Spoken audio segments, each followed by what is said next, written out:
In today's globalized world, companies operate across multiple countries and cultures.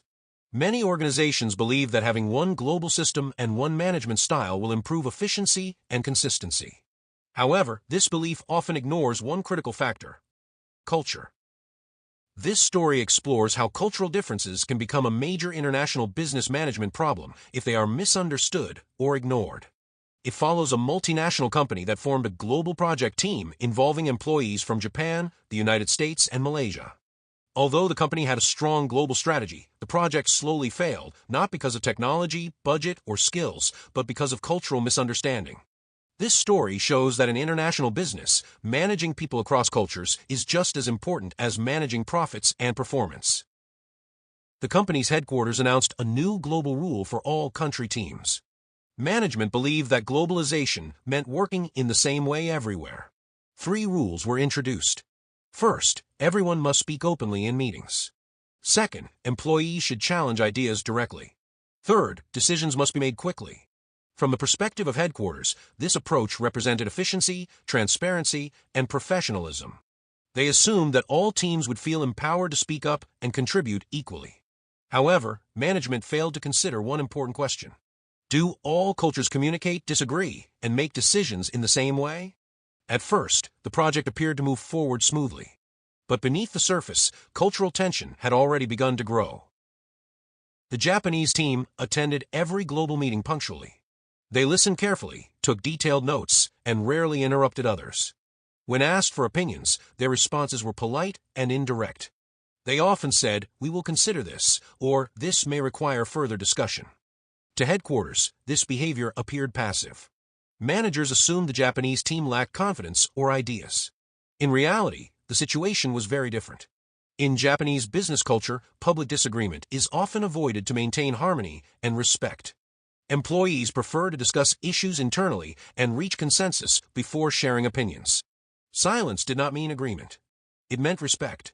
Because headquarters misunderstood this cultural norm, decisions were made without fully considering the Japanese team's input. Over time, the team felt ignored and disengaged. Their motivation decreased, not because they lacked ability, but because their cultural communication style was not recognized or valued. In contrast, the U.S. team communicated very differently. They spoke confidently during meetings, challenged ideas openly, and expressed disagreement immediately. For them, speaking up showed leadership and professionalism. From their cultural perspective, open debate meant efficiency and honesty. Silence was interpreted as disagreement or lack of preparation. However, their communication style unintentionally created tension. Other teams felt interrupted, pressured, and uncomfortable. What the U.S. team viewed as constructive feedback, others perceived as aggressive behavior. Although the U.S. team was highly engaged, their dominance in discussions reduced collaboration rather than improving it. This cultural mismatch began to damage trust within the global team. The Malaysian team approached meetings with politeness and respect. They valued harmony, hierarchy, and group consensus.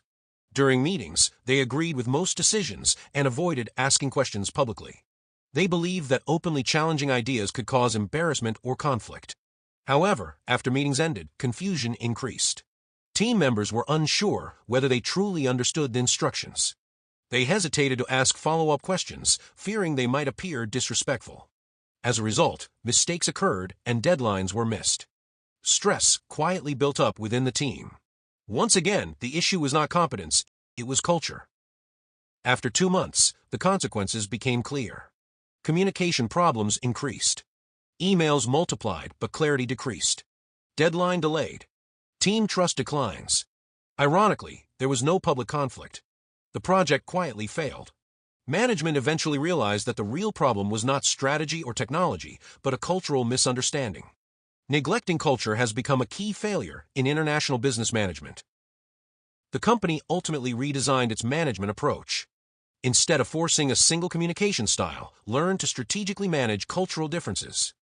Different cultures are no longer seen as obstacles, but rather as advantages. This story illustrates that success in international business depends on cultural wisdom. Global business does not mean cultural homogenization, but rather understanding differences and managing them wisely.